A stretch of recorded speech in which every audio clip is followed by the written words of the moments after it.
ကျွန်တော်ခင်ဗျားတို့မေးမယ်မနာနဲ့နောင်ချိုပြန်တိုက်လို့ရပြီလား30ဆန်10ရပြီလားကျွန်တော်ပြောတော့မနာနဲ့နော်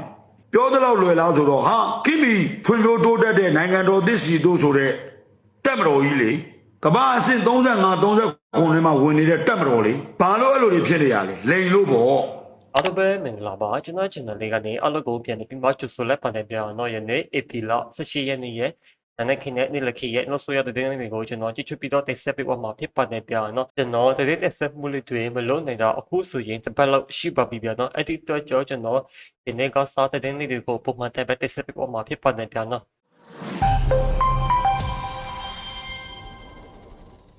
ပထမဦးဆုံးအနေနဲ့မော်ပီနယ်ရင်းမြို့နယ်ကျောက်ရွာအခြေဆက်ခမာရငေါကိုတိတ်တဲ့ရင်မှာချက်ဖက်စစ်သားများအေးပန်းရထွက်လာစေရဘလူခွဲက RPG ဖြစ်ပြခတ်တက်ခက်ပြီးစစ်သားအလုံးတတ်တို့ဝယ်ပြေဝါကြောရဘလူခွဲမှာတာဝန်ရှိတဲ့ဦးထံကအတိရှိရပါနေဗျာနော်နောက်ထပ်တဲ့ဘောအနေနဲ့မကွေးတဲ့ရင်းနယ်ချုံမျိုးနယ်လက်မှတ်ကိုနေပြီးစခန်းမှာစခန်းမှုရဲအုပ်ချမ်းမြေအောင်ကလူငယ်2ဦးကိုစစ်မှုထမ်းခဲရန်အသင်းချဝင်ရောက်ဖန်ဆီးပွားကြောဖန်ဆီးခံရတော့လူငယ်များ၏မိတ်ဆွေများအထံကအတိရှိရပါနေဗျာနော်ဆက်လက်ပြီးတော့မကွေးတဲ့မကွေးမျိုးဗဟိုချင်းထောက်ကဒေါနေချင်းကိုတော်လိုင်းအအစုများကဝင်ရောက်တက်ခဲ့ပြီးတဲ့အနောက်နိုင်ငံရေးချစ်တော့ကိုအခါဥအခါပါလိမ့်နဲ့ဦးဝင်းမြင့်လှဲအခေါ်ကိုလှိုင်တော့ကိုစိတ်ကိုစီကအသက်အန္တရာယ်စိုးရိမ်ရသည့်အထိနှိစက်အညစ်ပတ်နေကြောက်ချစ်ထုံနဲ့နိစက်သူများအထံကတိရှိရပါနေဗျာနော်ဆက်လက်ပြီးတော့ဒီမိုကရေစီစနစ်ကိုလိုချင်ရင်သူနဲ့ပူပုတ်ဖို့မဲအွန်လိုင်းပြောကြားခဲ့တဲ့ရုပ်သံလင်းကိုနောက်ကြည့်ရအောင်ဗျာနော်ဒီမိုကရေစီစနစ်တကယ်လိုချင်ရင်သူနဲ့ပူးပေါင်းဆောင်ရွက်ဖို့စစ်ကောင်းဆောင်ကမြန်မာနှစ်တစ်ကူမိန်ကိုမှပြောတဲ့သတင်းကိုတင်ဆက်ပေးပါမယ်ရှင်ဒီကနေ့ကြားရောက်တဲ့မြန်မာနှစ်ဆန်းတရက်နေ့မှာအာဏာသိမ်းစစ်ကောင်းဆောင်ဗိုလ်ချုပ်မှုကြီးမင်းအောင်လှိုင်ကနှစ်တစ်ကူမိန်ကိုမှဒီမိုကရေစီစနစ်တကယ်လိုချင်ရင်သူနဲ့ပူးပေါင်းဆောင်ရွက်ဖို့ထည့်သွင်းပြောဆိုသွားပါတယ်စစ်ကောင်းဆောင်ကပါတီစုံဒီမိုကရေစီစနစ်ကိုအမှန်တကယ်လိုလားတယ်ဆိုရင်အဓိကဖြစ်တဲ့ရွေးကောက်ပွဲအောင်မြင်ပြီးမြောက်နိုင်ဖို့အတွက်မိဘပြည်သူများအနေနဲ့ပူးပေါင်းပါဝင်ဆောင်ရွက်ပေးကြဖို့မြစ်တာရက်ခံပါတယ်လို့ပြောကြားခဲ့တာပါစစ်ကောင်းဆောင်ဟာမင်းကွန်းအတွင်းဘေးစတက်အစည်းအဝေးတက်ရောက်စဉ်တခြားနိုင်ငံတွေကိုအကူအညီတောင်းခံခဲ့တဲ့အတွက်အကူအညီများရရှိခဲ့ကြောင်းငလျင်တန်ခံဒေသတွေမှာပြည်လဲထူထောင်ရေးကိုအမြန်ဆုံးဆောင်ရွက်သွားမှာဖြစ်ကြောင်း MSME လောက်ကင်သူတွေကိုလည်းဖြစ်နိုင်သမျှကုန်ထုတ်လုပ်မှုတွေပြုလုပ်ကြစေလိုကြောင်းလာမယ့်ပညာသင်နှစ်မှာကျောင်းနေအရွယ်ကလေးအလုံးပညာသင်ခွင့်ရရှိရေးပူးပေါင်းဆောင်ရွက်ပေးကြဖို့တိုက်တွန်းလိုကြောင်းနဲ့စစ်မှန်တဲ့ငြိမ်းချမ်းရေးရရှိအောင်ဆောင်ရွက်နေကြောင်းစတာတွေကိုထည့်သွင်းပြောကြားခဲ့ပါတယ်စစ်ကောင်းဆောင်ရဲ့နှစ်သက်ကူမိန်ကွန်းမှာကျွန်တော်တို့အစိုးရဆိုတဲ့စကားကိုအကြိမ်ကြိမ်ထည့်သွင်းအသုံးပြုခဲ့တာကိုလည်းတွေ့ရပြီးမန္တလေးငလျင်အပြီးနှစ်ပတ်ကျော်အကြာမှာအေးတကြံဆိုတဲ့ခေါင်းစဉ်နဲ့ပြုလုပ်တဲ့တကြံပွဲအတွင်းအကျိုးနေ့နဲ့အကြားနေ့တွေမှာသူကိုယ်တိုင်ပါဝင်ဆင်နွှဲခဲ့တာကိုလည်းတွေ့ရှိရပါတယ်ရှင်ဆက်လက်ပြီးတော့စက်ကောင်စီကအနှစ်ဆက်တရနေ့မှာจิตတော်လိတ်ထုံကျော်ကိုလှော့ပိတ်ခဲ့တယ်လို့သိရှိရပါတယ်ဗျာနော်အဲ့ဒီမှာတဲ့အပီဆိုဒ်တွေကိုနောက်ကြည့်လိုက်ပါဦးဗျာနော်စစ်ကောင်စီကမြန်မာနှစ်ဆန်းတရက်နေ့နှစ်တစ်ကူနေ့အဖြစ်အကျဉ်းသားအကျဉ်းသူ4893ယောက်ကိုလွှတ်ပေးခဲ့ပေမဲ့နိုင်ငံရေးအကျဉ်းသားပါဝင်မှုကတော့အနည်းငယ်သာရှိခဲ့တယ်လို့သိရှိရပါတယ်ပြည်မြို့အကျဉ်းထောင်မှာလည်းအကျဉ်းသားအကျဉ်းသူ80လွန်ငင်းရခဲ့ပြီးနိုင်ငံရေးအကျဉ်းသားအမျိုးသား9ဦးနဲ့အမျိုးသမီး4ဦးစုစုပေါင်း9ဦးသာပါဝင်ခဲ့တယ်လို့သိရှိရပြီးလွတ်ရက်စိတ်ကံတွေဖြစ်တယ်လို့လည်းသိရှိရပါတယ်အမျိုးသား9ယောက်အမျိုးသမီး4ယောက်နိုင်ကျင်း9ယောက်လွတ်လာတယ်အကုန်လုံးကလွတ်ရက်စေဖို့တလအလိုတွေပါပဲလို့လူငိမ့်သွားကြတဲ့မိသားစုဝင်တချို့ကမြို့တော်ကိုပြောပါတယ်ပေါင်းတဲ့အကျဉ်းထောင်ကလည်းအကျဉ်းသား31ယောက်လွတ်ပေးခဲ့ပြီးအဲ့ဒီတဲကနိုင်ငံရေးအကျဉ်းသား2ဦးသာပါဝင်ခဲ့တယ်လို့လည်းသိရှိရပါတယ်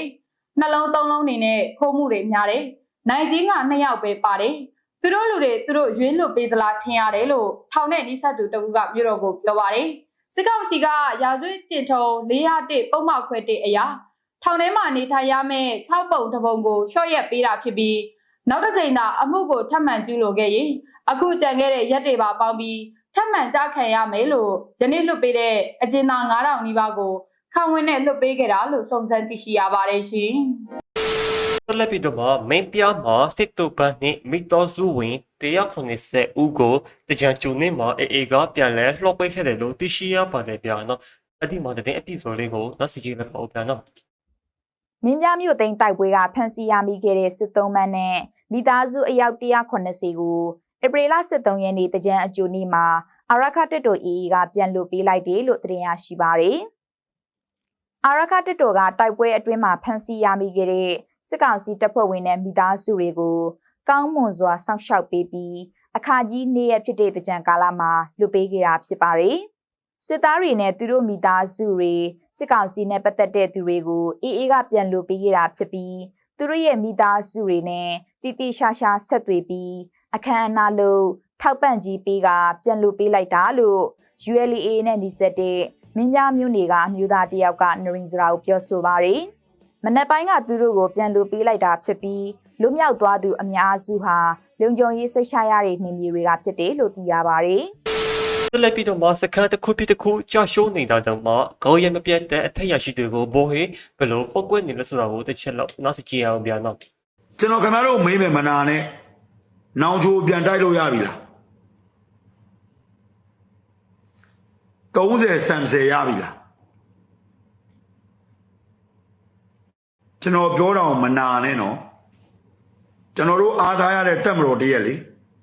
ကျွန်တော်တို့ပြည်သူလူထုအားကိုးရတဲ့တက်မတော်တရက်ပေါ်ထွက်စေခြင်းနဲ့ဆိုတာအဲ့ဒါကိုပြောတာနော်အဲ့တော့ကိုယ့်ဘာကိုအင်ဒိတ်ဂရုတွေဖွဲ့ဟမ်ပြီးတော့ကောက်သွားရိုက်တယ်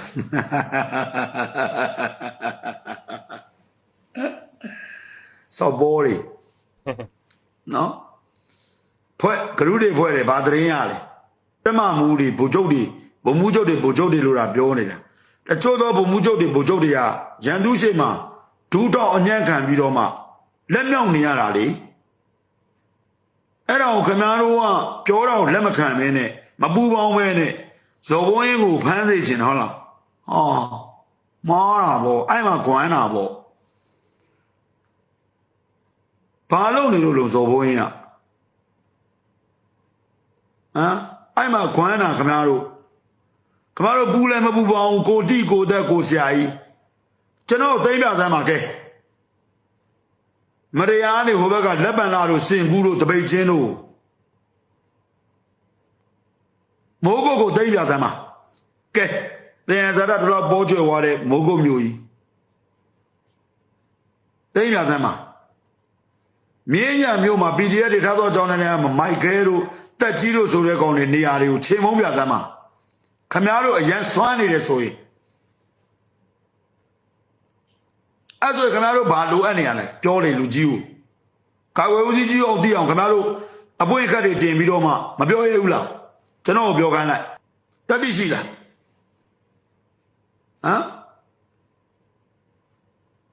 မားနေလို့လားခုမရယာဟိုဘက်ကိုမရောက်တော့ဘူးဖြစ်နေပြီဟုတ်လားနောင်ချိုဟိုဘက်နောင်ချိုတော့မသိနိုင်ဘူးဖြစ်နေပြီဥမာတခုပြောသလောက်လွယ်လားဆိုတော့ခိမီဖွံ့ဖြိုးတိုးတက်တဲ့နိုင်ငံတော်သစ်စီတို့ဆိုတဲ့တက်မတော်ကြီးလေကမ္ဘာအဆင့်35 30ခုထဲမှာဝင်နေတဲ့တက်မတော်လေဘာလို့အဲ့လိုတွေဖြစ်နေရလဲလိန်လို့ပေါ့ခင်ဗျားတို့လိုက်လိန်နေလို့ပေါ့ခင်ဗျားတို့အကြီးအကဲတွေကိုမပြောရဲလို့ပေါ့ဟုတ်လားဥမာတခုညိကိုကြီးဗိုလ်ချုပ်ကြီးကြော်သွားလဲအရန်တော်တယ်ဒူးချုပ်အဘဦးစိုးဝင်းအရန်တော်တယ်ကာကွယ်ဦးစီးချုပ်ဆိုတာပြောစရာမလိုတော့တက်မတော်ကာကွယ်ဦးစီးချုပ်လေတော်တယ်ခင်ဗျားတို့လိုက်လိန်နေတာအောက်မှာခင်ဗျားတို့ထိုင်ကုန်ပြောင်းမှာကြောက်လို့မလုံမရှုံမပြုတ်နေလို့ရင်းနှီးနေရတာပေးဆက်နေရတာကိုယ့်ဘက်ကတိုက်မယ်ဆိုတာမရှိဘူးဟုတ်လားတန်ဖိုးကြီးမားတဲ့အရာတွေအားလုံးရှိရတဲ့တန်ဖိုးနည်းတဲ့အရာတွေထုတ်သုံးရင်တော့ကြဆုံးမှာပေါ့ဟုတ်လားစစ်ကိုစစ်နဲ့တူအောင်တိုက်မှာပေါ့ကိုယ်ကခံစစ်ဘာခံစစ်လဲနိုင်ငံပိုင်တက်မတော်လေလိတနက်တွေလက်နက်တွေအကုန်ရှိတာပဲရန်သူဘယ်နေရာမှာရှိရလိုက်တိုက်ပေါ့ကျွန်တော်ပြောတာကျွန်တော်သိတဲ့တက်မတော်ဒါပဲကျွန်တော်ဘာမှလာမပြောနဲ့ကျွန်တော်မသိချင်ဘူး ခုဆိုရင်စခန်းတစ်ခုပြီးတစ်ခုကြာရှုံးနေတာတော့မှခေါင်းရမပြတ်တဲ့အထက်ရရှိတွေကိုဘောဟေကတော့ပောက်ကွက်နေတာဖြစ်ပါတယ်ဗျာနော်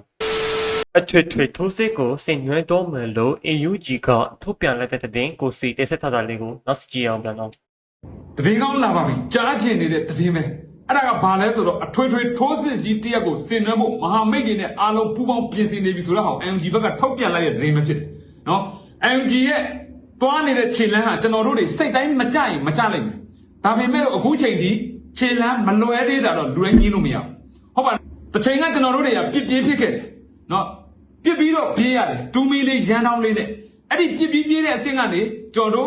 ့ပြစ်ပြီးပြေးတဲ့အဆင့်ကနေတဖြည်းဖြည်းနဲ့ဘာဖြစ်လာလဲစခန်းငယ်လေးတွေတိန်းလာတယ်စခန်းငယ်လေးတိန်းရနေဟိုတိုက်ဒီတိုက်နဲ့အခုဆိုရင်ကျွန်တော်တို့စခန်းကြီးတွေမြို့တွေပါတိန်းတဲ့အဆင့်တွေဖြစ်လာတယ်ဒါပေမဲ့မြို့ကြီးတွေကိုဘာကြောင့်မတိန်းလဲအားလုံးသိတဲ့အတိုင်းမြို့တစ်မြို့ကိုတိန်းဖို့ဟာလွယ်တယ်အဲ့ဒီမြို့ကိုပြန်ပြီးတော့ထိန်းထားဖို့အတွက်ကကျွန်တော်အင်မတန်ခဲရင်ပါတယ်ဘာဖြစ်လို့နံပါတ်1ဒီမြို့ကိုဝင်တိုက်ပြီးဒီမြို့ထဲမှာရှိတဲ့စစ်ကောင်စီတပ်ဖွဲ့ဝင်တွေအကုန်လုံးတုတ်တင်ရှင်းရှင်းဖမ်းဆီးလိုက်မယ်ဒီမြို့မှာရှိမဲ့အခြေခံအဆောက်အအုံကစပြီးပြည်သူတွေရဲ့အတက်အိုးရင်စည်းစိမ်အားလုံးရှိမယ်အဲ့ဒီအားလုံးဟာတော်လိုင်းအင်အားစုတွေဘက်ကတော့အားလုံးသိတဲ့အတိုင်းထိန်းသိမ်းဆောက်ရှောက်ပြီးတာစစ်ကောင်စီဘက်ကဘာလုပ်မလဲလက်နက်ကြီးနဲ့ပစ်မယ်လေကြောင်းကနေပစ်မယ်အဲ့ဒါဆိုရင်အဲ့ဒီမြို့ကကြေမှုတ်မယ်ဒါကြောင့်မလို့မြို့တိမ့်မဲ့အရာတွေကိုမြို့တွေကိုရှောင်နိုင်တော့ရှောင်ပြီးတော့လူနေထူထပ်တဲ့မြို့တွေကိုရှောင်နိုင်ရှောင်ပြီးတော့အဓိကစစ်ကောင်စီရဲ့စခန်းတွေကိုလိုက်ပြီးတော့တိုက်ခိုက်သိမ်းပိုက်တဲ့စနစ်ကိုလုပ်နေတာဒါအားလုံးလည်းမြင်ပါလိမ့်မယ်အဲ့တော့ဒီနေရာမှာကျွန်တော်တို့လည်းစိတ်မရှိဘူးနော်ကျွန်တော်တို့ဆိုပြောဥပါတယ်ကွာတိမ့်မဲ့တနိုင်ငံလုံးဒီသေးခေါ်လိုက်ကွာပြန်ပြစ်ဆိုလည်းပြစ်မယ်တနတ်မရှိဓာတ်နဲ့ဆေးခုတ်ပဲကိုလည်းသေဒီပွဲနော်တခါလည်းအပြက်ဒါအဲ့စိတ်ကကျွန်တော်မြင်ဖြစ်တယ်ဟုတ်တယ်မလားပြန်မလားတကယ်အဲ့လိုမျိုးအထွေထွေဘယ်နည်းဘယ်ရဲ့တရားဝင်ကြီးညာလိုက်ထိုင်းမှာရှိတဲ့လူဦးရေအနည်းဆုံးသိန်းနဲ့ချီပြန်မစင်းပြီးမတိုင်ကြိုက်တယ်လို့ပြောကျွန်တော်တို့ဒီမှာကားဖရီးလုပ်ပေးလိုက်မယ်လူတွေကပြတ်ချင်လာပြီဒီပွဲကိုပွဲခက်မဲ့မြန်ပြတ်ဖို့အတွက်ဘာပဲလောက်ကဆိုတဲ့လူတွေအများကြီးရှိတယ်ဘာဖြစ်လို့လဲဒီတော်လန်ရေးရေချေလာကိုစိတ်မရှိတော့ဘူးအဲ့တော့တနတ်မရှိဓာတ်နဲ့ခောက်မယ်ဆိုတဲ့လူမျိုးတွေအများကြီးဒါကဟိုဟာတာအရာပြောတာမဟုတ်ဘူးမင်းတို့တနတ်နဲ့ပြစ်တာဟာကိုဓာတ်နဲ့တော့မင်းစောက်ပေါ်တွေပါကွာပြောရင်ပြောလိုက်မယ်ခံယူချက်တွေကတအားပြင်းထန်နေတဲ့လူတွေအများကြီးရှိတယ်ဒါကြောင့်မို့လို့အခုတို့အထွေထွေထိုးစစ်ကြီးတရက်ဖြစ်ပေါ်လာဖို့တော့ကိုပြည်သူတွေကအရန်ကြားခြင်းဒီလိုကြားဖို့အတွက်လည်းတိုင်းသားခေါင်းဆောင်တွေပေါ်မှာမူတည်တယ်အဓိကကျွန်တော်တို့ပြောသလိုတိုင်းသားခေါင်းဆောင်တွေအနေနဲ့ကိုပြည်ကိုရွာကိုဒေတာလောက်ပဲ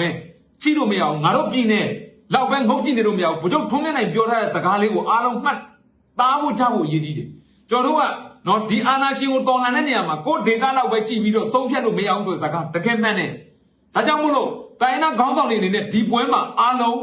ပူပေါင်းပေးကြပါခေါင်းဆောင်စိတ်တွေမွေးပေးကြပါအထွေထွေထိုးစစ်ကြီးမှာအဖွဲ့ဘောင်းဆောင်ပါနိုင်မယ်ဆိုရင်ကျွန်တော်တို့ပွဲကပြတ်တယ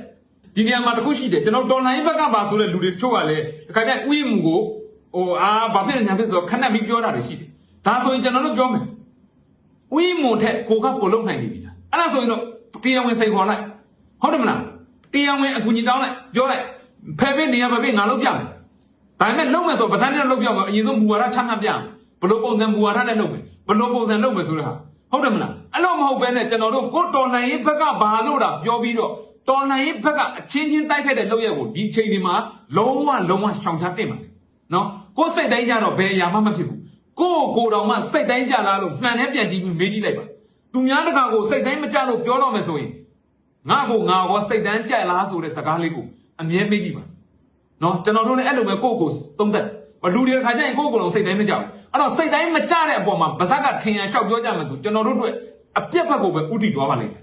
နော်ဒီဒေါ်လာရေးကကျွန်တော်တို့နံပါတ်1အရေးကြီးဆုံးကစီးလုံးညီညွတ်မှုအဲ့ဒါလို့စီးလုံးညီညွတ်မှုတိစောက်နေတဲ့နေရာမှာခုနကပြောသလိုကိုတိုင်နဲ့ဘာမှမလုပ်နိုင်ဘူးလုံနေတဲ့သူကိုအားမလို့အားမရတဲ့ဝေဖန်နေပဲတိုက်ခိုက်နေမယ်ဆိုရင်အဲ့ဒီစီးလုံးညီညွတ်မှုကိုကျွန်တော်ဘယ်တော့မှတိစောက်နိုင်မှာမဟုတ်ဘူ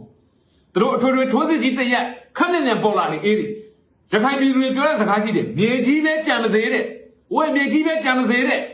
နော်အဲ့ဒီစကားတကယ်မှန်တယ်ကျွန်တော်တို့တွေအပေါင်းအစများနေလို့မရဘူးဒီတစ်ခါကိုကျွန်တော်တို့အနာခံလိုက်မယ်ကျွန်တော်တို့မျိုးရိုးစင်ဆက်အသာဆန်လို့ရစေရမယ်အဲ့ဒီအတွက်ရှောက်ခဲ့တဲ့လမ်းကလည်း၄နှစ်ကျော်၅နှစ်ထဲရောက်လာခဲ့ပြီတိန်းခဲ့တဲ့စခန်းပေါင်းတိန်းခဲ့တဲ့မြို့ပေါင်းတွက်ကြည့်လိုက်တမိုင်းမှာမရှိခဲ့ဘူး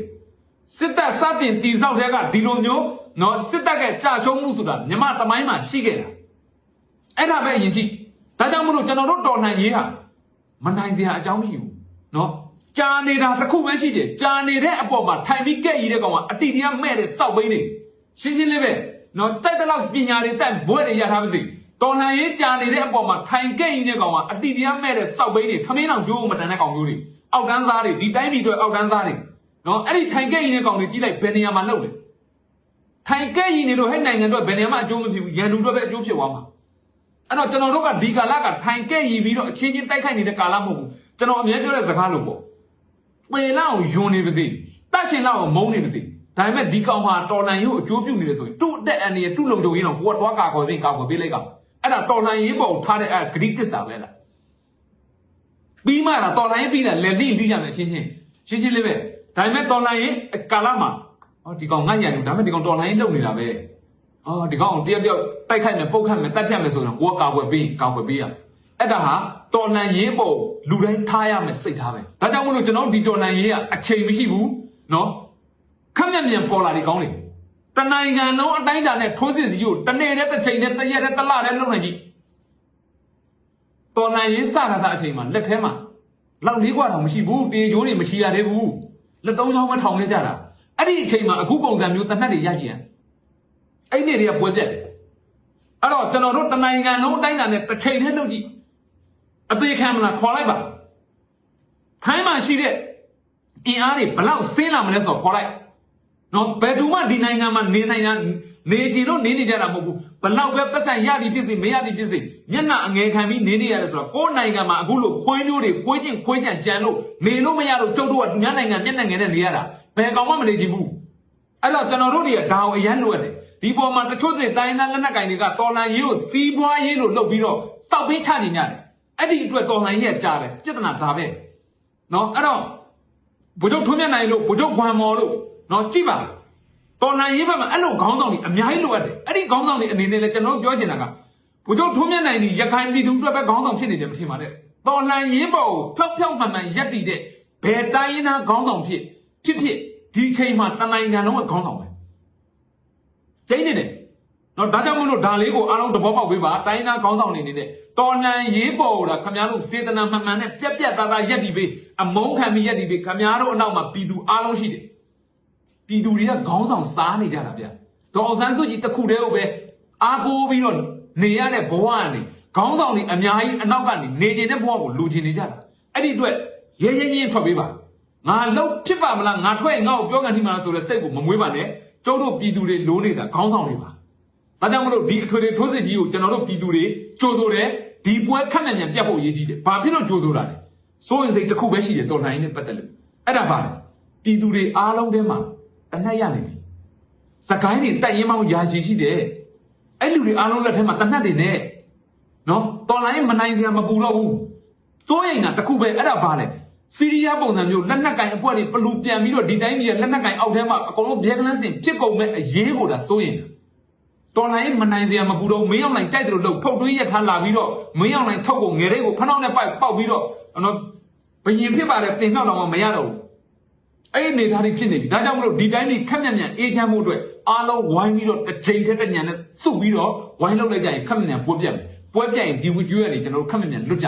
ဒါကြောင့်မလို့အောင်မြင်စေခြင်းနဲ့စိတ်နဲ့ဝိုင်းပြောနေတာဖြစ်တယ်ဒီနေရာမှာအချင်းချင်းပြောတဲ့အရာတွေကိုရှော့ခိုင်းစေခြင်းတော့ဒါကြောင့်မလို့ပြောတာအဲ့တော့လုံနေကြတဲ့လူတွေအားလုံးကိုလေးစားတယ်တန်ဖိုးတဲ့ထားတယ်ဒီထက်ပိုပြီးစူးစမ်းနိုင်အောင်အတူတူဝိုင်းစူးစမ်းပေးကြပါလို့အားလုံးလည်းမြစ်တာခံတယ်မြစ်တာရက်ခံပါတယ်နော်အားလုံးလည်းဘေးပြအောင်ဝေးကွာကြပါစေအောင်မြင်တဲ့နိုင်ငံတစ်ကိုကျွန်တော်တို့အတူတကွတက်လှမ်းနိုင်ကြပါစေ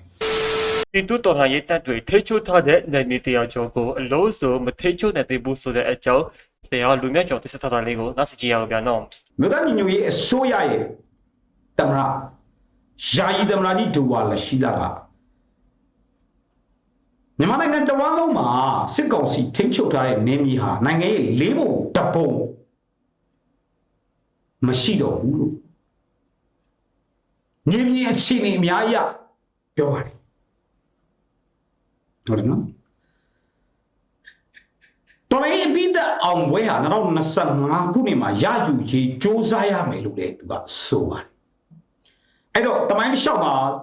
ဖက်စစ်တပ်ရဲ့ကြာဆုံးမှုဟာတမိုင်းတစ်လျှောက်မှာဘယ်တော့မှမရှိဘူးတဲ့ကြာဆုံးမှုမျိုးနဲ့ကြာဆုံးနေရတယ်လို့လည်းသူကဆိုပါတယ်အဲ့တော့တော်လိုင်းဆိုတာခက်ခဲကြမ်းတမ်းမှုတွေအများကြီးရှိတယ်ဆိုတော့အရှိတရားကြရှုမြင်ကြရမှာဖြစ်ပြီး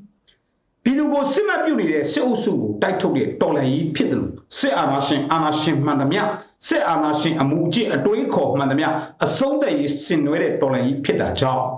ခက်ခဲမဲ့ကြမ်းတမ်းမယ်လို့လည်းသူကဆိုပါတယ်။တမန်ကြီးကတော့ပြည်တွင်းတနေရာမှာရှိနေတာကိုမပြောတာပေမဲ့ခက်ခဲကြမ်းတမ်းမှုတွေကိုအချို့သောဝန်ကြီးဝန်ကလေးများကတာဝန်မခံမဲ့အမေရိကကနေတော်လှန်ရေးလုပ်နေတာမျိုးကိုလည်းကျွန်တော်တို့တွေ့ရပါတယ် မပြီးသမနာကြီးရဲ့ပြည်တွင်းသို့ဝင်ရောက်ရင်ပြည်သူတွေလူထုနဲ့အတူတာဝန်ထမ်းဆောင်ကြရန်ဆိုတဲ့ဖိတ်ခေါ်ချက်ဟာလေသမနာအာပေါပြီးစံပြောရေးလောက်ရပ်တန့်သွားပြီဖြစ်ပါတယ်အဲ့တော့2025ခုနှစ်မှာကြီးမားတဲ့တော်လှန်ရေးအလှည့်အပြောင်းဖြစ်လာမယ်နှစ်တော်လှန်ရေးအပြီးသက်အောင်ပွဲအလင်းရောင်ယူဆောင်သွားမယ်နှစ်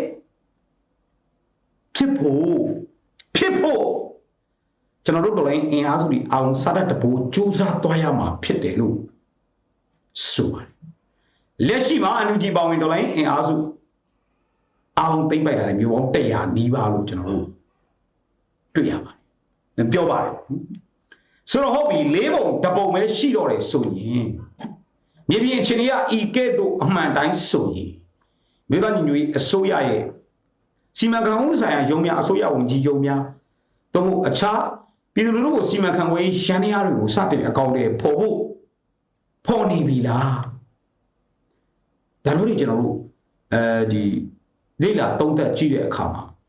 တမနာကြီးပြောတဲ့၄ပုံတစ်ပုံပဲမရှိတော့ဘူးဆိုတဲ့အချက်ဟာမြေပြင်အခြေအနေများနဲ့အနေငယ်ကွဲလွဲနေတယ်လို့ကျွန်တော်တို့ယူဆမိပါတယ်လက်ရှိအခြေအနေဖတ်စစ်တပ်ဟာမြောက်ပိုင်းညီနောင်သုံးဝက်တိမ့်ပိုက်ထိန်းချုပ်ထားတဲ့မြို့ပေါင်း80နီးပါးကိုတော့နေ့စဉ်ပုံကျဲနေပါတယ်ထိန်းချုပ်စိုးမိုးထားနိုင်စွမ်းကျွန်တော်တို့လိုအပ်နေပါသေးတယ်ပေါ့နော်လာရှိုးနဲ့ကိစ္စနဲ့ပတ်သက်ပြီးလာရှိုး30ပုံစစ်စင်ရေးကြီးမှာကျွန်တော်တို့မြို့သားညီညွတ်ရေးအစိုးရကရှမ်းမန်းစစ်စင်ရေးဆိုပြီးပါဝင်ဆင်နွှဲခဲ့ကြရပါတယ်